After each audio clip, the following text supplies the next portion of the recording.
Muy buenas de nuevo, jinetes a hombros de gigantes y amantes de la belleza matemática. Hoy traigo el vídeo más esperado del verano, el vídeo que te permitirá darle un zasca a tu vecino en el ascensor cuando diga aquello de ¿para qué sirven las leyes de Newton? El vídeo que te permitirá ser el ojito derecho de tu profe de física y el adalid del movimiento no relativista. Así que coge el disfraz de calamar, impúlsate con la fuerza de un chorro a presión y déjate llevar por la uniformidad que te ofrece la nulidad de fuerza. Hoy nos vamos a la playa de la mano de Isaac Newton.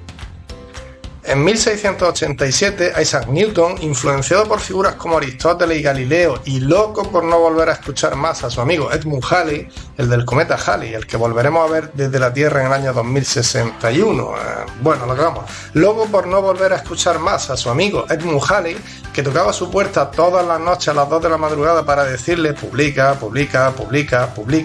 impulsa nuestro conocimiento acerca de la relación fuerza-movimiento, publicando por fin su obra Philosophiae Naturalis Principia Mathematica, es decir, Principios Matemáticos de la Filosofía Natural, una obra compuesta por 3 libros en los que sienta las bases de la mecánica clásica a través de una serie de formulaciones y entre las que se encuentran las archiconocidas leyes de Newton, que no son realmente como te las han contado, casi, pero no, ahora las veremos. Y para ello vamos a ir marcha atrás, como los calamares. Comenzaremos por la tercera ley y terminaremos en la primera ley. Así que ajustad vuestras ventosas y abrochad los tentáculos, porque nos disponemos a cruzar los mares del conocimiento a hombros de la obra científica más importante de todos los tiempos. Pero, en primer lugar, vamos a hablar del concepto de fuerza, uno de los conceptos básicos en física y que adolece de todos los males de los que adolecen los conceptos básicos en física. ¿Cómo los definimos? Porque párate a pensar, ¿qué es una fuerza? Si contestamos de manera irreflexiva, seguramente digamos algo como que una fuerza es cuando se hace una fuerza. Una respuesta digna de ese preciado 0,01 que nos acercará un poquito más al 5 en nuestro examen, pero que en realidad no nos lleva a ninguna parte, no tiene sentido. En ciencias, cuando encontramos un concepto básico como este, lo que hacemos es definirlo en base a sus consecuencias. ¿Y cuáles son las consecuencias de la acción de una fuerza? Producir deformaciones en un cuerpo y alterar su estado de reposo o de movimiento. Es sencillo, ejerce una fuerza, el cuerpo se estira, ejerce una fuerza, el cuerpo se mueve. Así que teniendo esto en cuenta, ¿a qué podríamos llamar fuerza? Pues podremos llamar fuerza a todo aquello que produce la deformación de un cuerpo y o altera su estado de reposo o movimiento. Y aquí es donde entra Newton para enriquecer este concepto revelándonos su origen gracias a la tercera ley, la ley de acción y reacción, que establece que con toda acción, la fuerza, ocurre siempre una reacción igual y contraria, es decir, las acciones mutuas de dos cuerpos siempre son iguales y dirigidas en sentido opuesto. Esto se puede entender fácilmente con un experimento muy sencillo. Supongamos que el dedo meñique de nuestro pie impacta a cierta velocidad contra la pata de una mesa. En el momento del impacto, nuestro meñique habrá ejercido una fuerza contra la pata, pero es que justo en ese mismísimo instante, ni un poquito antes ni un poquito después, en el mismo instante, la pata nos habrá regalado una fuerza de vuelta, la fuerza de reacción, igual a la anterior pero de sentido contrario. Y no se anulan entre sí, porque aunque sean iguales y de sentido contrario, actúan sobre cuerpos distintos. De hecho, fíjate en cómo el meñique refuta esa hipótesis enviándole impulsos nerviosos a tu cerebro.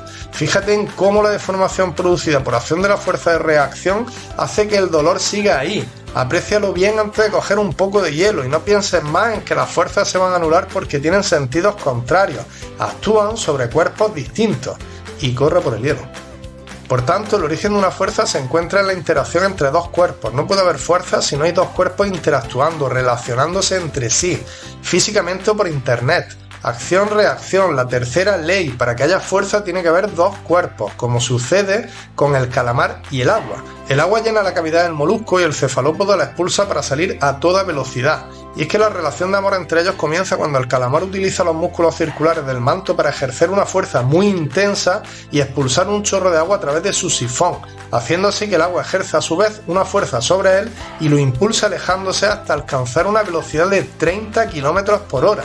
Escuchad bien, es capaz de pasar de 0 a 30 km por hora gracias a que sus músculos ejercen una fuerza sobre el agua y a que ésta se la devuelve en sentido contrario, 30 por hora, nada menos. Y además de esto se puede deducir que hay una relación entre la fuerza ejercida y el cambio de velocidad, la aceleración. Ahí es donde entra en juego la segunda ley de Newton, que nos dice que el cambio de movimiento es directamente proporcional a la fuerza motriz impresa y ocurre según la línea recta a lo largo de la cual aquella fuerza se imprime. Es decir, el cambio de movimiento, la aceleración, es proporcional a la fuerza y tiene su misma dirección. Y aquí tenemos que tener en cuenta que Newton diferenciaba entre fuerzas inerciales, fuerzas impresas y fuerzas centrípetas, y que se refería a las fuerzas impresas como aquellas que producían un cambio en el movimiento que tenía lugar en la misma dirección que esa fuerza impresa. Por tanto, hay una relación entre fuerza y aceleración, de la misma forma que hay una relación entre fuerza y masa, ya que cuanto mayor sea el valor de la masa de un cuerpo, mayor será la fuerza que haya que ejercer para provocar una misma aceleración. Y de esto podemos deducir una ecuación muy importante en la mecánica clásica, la ecuación fundamental de la dinámica. Y sí, digo deducir porque las ecuaciones no tienen por qué aprenderse de memoria, se pueden razonar. ¿Que no te lo crees? ¿Piensas que te estoy engañando? Pues escucha atentamente porque vamos a deducir la ecuación fundamental de la dinámica. Supongamos un cuerpo en reposo que se pone en movimiento, es decir, que adquiere cierta aceleración por acción de una fuerza. Y para eliminar cualquier posible alteración, como que por ejemplo dicho cuerpo esté fijado con velcro al suelo, vamos a salir al espacio y vamos a despreciar cualquier posible interacción. Pues bien, en este caso concreto, ¿cuáles son las variables que intervienen? Las variables que intervienen serán la fuerza que se realiza, la masa del cuerpo y la aceleración que éste adquiere. Tres variables conectadas entre sí y cuya relación vamos a recoger en una única ecuación. Y para deducir esa ecuación vamos a hacer un experimento mental. Vamos a mantener constante una a una cada una de esas variables y ver qué sucede con las otras dos. Y vamos a empezar con la masa. Supongamos que tenemos un calamar con cierta masa m que permanece constante. Si el calamar ejerce una fuerza F sobre el agua, ésta ejercerá esa misma fuerza F sobre él, haciendo que se impulse con una aceleración A. Pero ¿qué pasaría si ejerciese una fuerza mayor? Obviamente que la aceleración sería también mayor. ¿Cuánto? Tanto como tantas veces sea mayor la fuerza ejercida. Es decir, fuerza y aceleración son directamente proporcionales. Si una aumenta en cierta proporción, la otra aumenta en esa misma proporción. Y viceversa. Si la fuerza es el doble, la aceleración será el doble. Si la fuerza es la mitad, la aceleración será la mitad. Y a la hora de expresarlo matemáticamente, el cociente de esas variables que son directamente proporcionales se mantendrá constante, haciendo que al despejar ambas se coloquen en miembros distintos de una ecuación. La fuerza a un lado y la aceleración a otro. Ahora vamos con la siguiente, mantengamos constante la aceleración, es decir, ejerzamos distintas fuerzas sobre calamares con distintas masas para que el cambio de velocidad sea siempre el mismo. En este caso, el calamar de masa m habrá de realizar una fuerza F para adquirir una aceleración A. Pero, ¿qué sucedería con un calamar que tuviese el doble de masa? ¿Qué fuerza tendría que ejercer para adquirir esa misma aceleración? Obviamente, si la masa se duplica, la fuerza que tendría que realizar también se duplicaría, por lo que fuerza y masa también son directamente proporcionales. Si la masa es el doble, la fuerza necesaria para adquirir una determinada aceleración también será el doble. Si la masa es la mitad, la fuerza necesaria será la mitad. Y al igual que en el caso anterior, como fuerza y masa son directamente proporcionales, irán en distintos miembros de la ecuación, fuerza en un lado y masa en el otro. ¿Lo vas pillando ya? Pues vamos con el último caso. ¿Qué sucedería si los distintos calamares ejerciesen siempre la misma fuerza? ¿Cuál es la relación que existe entre sus masas y las aceleraciones que adquieren? Para comprobarlo, vamos a suponer un calamar que ejerce una determinada fuerza F. Si su masa es m, la aceleración que adquirirá será A. Pero ¿qué sucedería si, ejerciendo esa misma fuerza, su masa fuese el doble?